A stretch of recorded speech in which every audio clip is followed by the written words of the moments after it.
When, on June 24th, the U.S. Supreme Court overturned the federal right to abortion, it sent shockwaves across the world, creating fears that such rollbacks could one day hit other countries. In response, the European Parliament voted to begin the process of enshrining it as an EU fundamental right. And here in France, there's a newfound momentum to include the right to an abortion in the Constitution. Welcome to France in Focus. In 1974, when Simone Veil stood before the French Parliament and pleaded for the decriminalisation of abortion, the debate that followed was incredibly heated. But since then, and the 1975 law that has her name, access to abortion has become, for a majority of French people, akin to a fundamental right. However, it remains vulnerable to shifting political tides. And so there's been a push to add it to the French Constitution.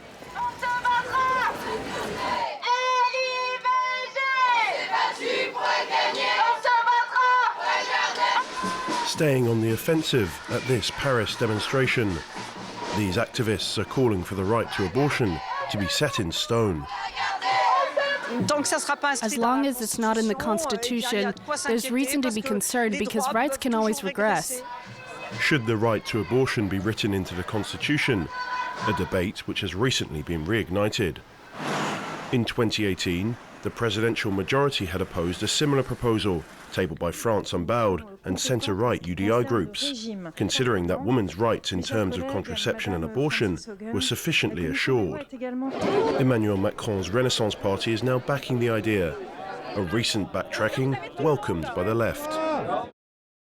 Delighted to see the Macronie finally decide to constitutionalize the right to abortion after refusing it in 2018 and 2019.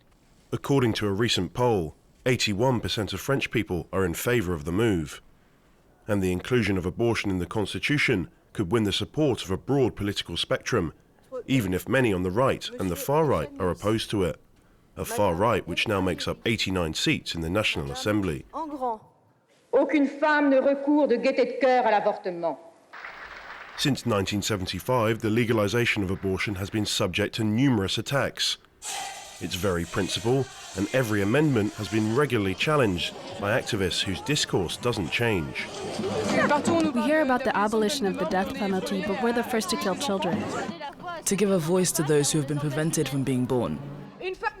The inclusion of abortion in the Constitution would inevitably provoke new demonstrations of anger from this section of the population, a minority that has already shown in the past, notably during the adoption of the same-sex marriage bill, its capacity to mobilize.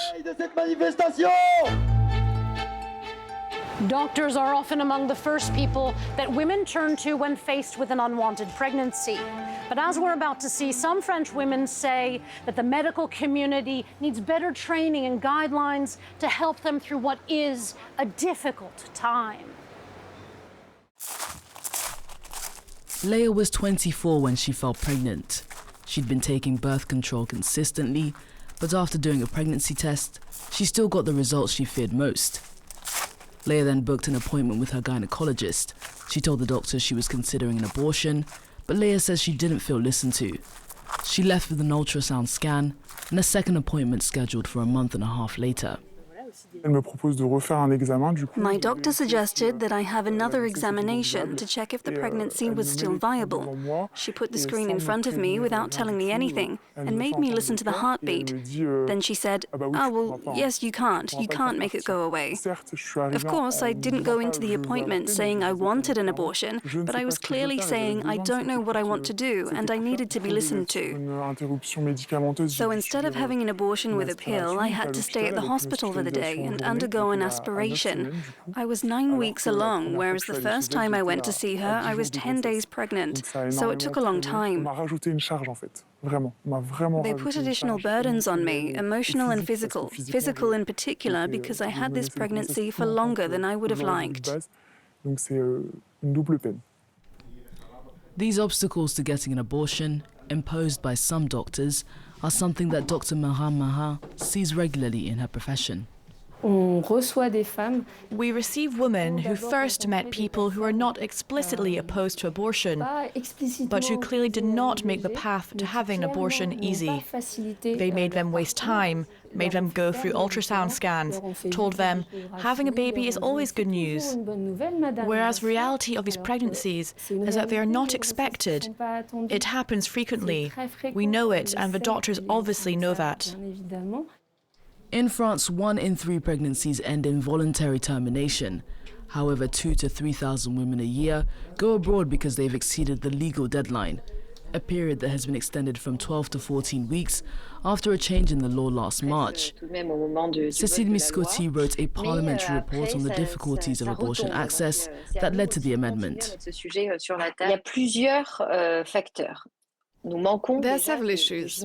We lack gynecologists, so there's always an extremely high demand. Because of this, they have to choose between monitoring a pregnancy and looking after a patient with a serious illness, and abortion is not a priority. The procedure itself is also not well paid, so we did something about that. Moreover, the abortion part in a gynecologist's training is practically non-existent, and it's sometimes an act that they know very little about, or one that perhaps bothers them. In a bid to get rid of these obstacles to abortion, doctors who perform the procedure are campaigning for dedicated centres to be created, but a move like this would go against the current trend. According to Planned Parenthood, 130 medical centres have closed in the last 15 years. The French think tank, the Jean Jaurès Foundation, has been researching abortion rights in France to ensure that all women can have access to the procedure if need be. We're joined now by Amandine Claveau. You are the head of the Observatory for Gender Rights at the Jean Jaurès Foundation. And I'd like to begin by asking you, where do abortion rights stand right now here in France? Simone de Beauvoir said it very well. Women's rights are never to be taken for granted. All it takes is a political, economic or religious crisis for these rights to be questioned. If we look at the situation here in France, the law that allows the right to abortion has been in place since 1975. But on the other hand, there are still obstacles to abortion access that are worrying. The first barrier is the so-called conscience clause. There's a double conscience clause, which means that doctors can refuse to carry out abortions, and this means abortion is considered as a specific medical intervention. The second barrier is the inequality between the different regions when it comes to access to abortion, especially because of the closing of maternity hospitals, which poses the bigger question about the means dedicated to public hospitals here in France. The third barrier is access to information. This is important because conservatives and anti-choice movements use the internet and social media to publish fake information. Is there a lack of accessible information about abortion, contraception, generally about sex education in France? If we're talking about sexual education, there is a law that has been in place since 2001 which makes sure establishments have to plan 3 sex education sessions per year. What we see is that close to a quarter of establishments don't put these sex education sessions in place, for many reasons, mainly because it depends on the directors of the schools and also because there is no national coordination. Recently, the law granting access to abortion has changed. It's gone to 14 weeks instead of 12. What sparked that change, and how does France compare to other countries in Europe? The health crisis revealed the issue of late-term abortion because 3,000 to 5,000 women were going every year to border countries, whether it be Spain or the Netherlands, where the legal deadline for abortion is later.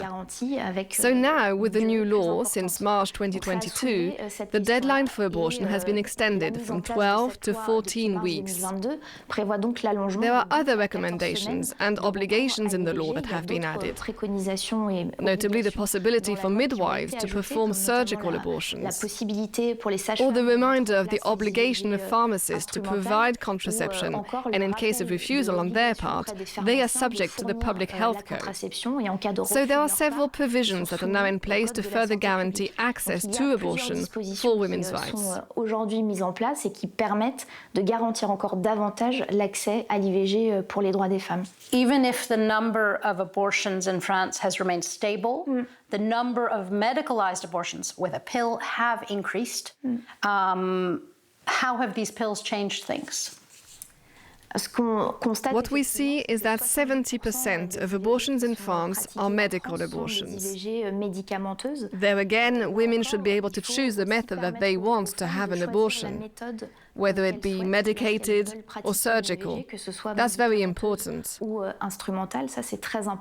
It certainly shines a light on the lack of fundings of public hospitals. In fact, it costs less to perform a medical abortion rather than a surgical one.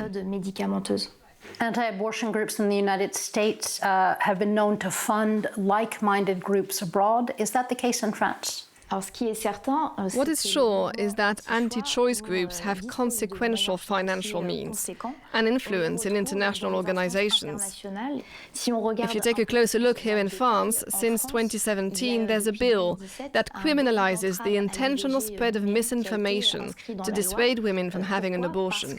Why? Because quite simply these movements thrive on the internet and on social media, putting out false and misleading information. So there's a lot of work to do in terms of access to information, to make it clear so that women have access to contraception and the right to an abortion. Amandine Claveau, thank you for speaking with us. Merci.